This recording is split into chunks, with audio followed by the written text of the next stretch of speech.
3 millions d'Afghans se sont rendus aux urnes ce samedi pour des élections législatives. Un scrutin marqué par de nombreux dysfonctionnements, mais aussi par des attentats menés par les talibans. Au moins 36 personnes ont été tuées. Le récit de Noufissa Charaï.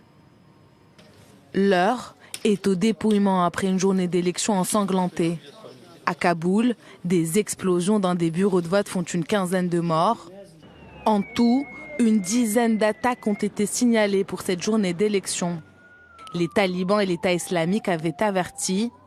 Leur but, faire échouer le processus démocratique.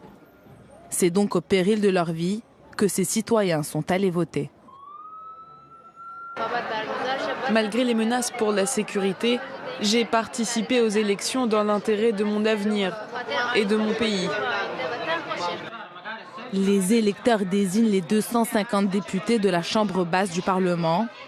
Sur les 2450 candidats en lice, 10 ont été tués pendant la campagne. Plus tôt, au moment de l'ouverture des bureaux de vote, le président Ashraf Ghani a tenu à être rassurant.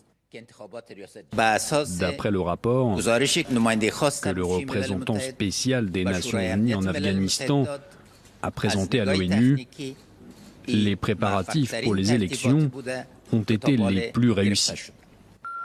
Partout dans le pays, les bureaux de vote ont ouvert en nombre restreint.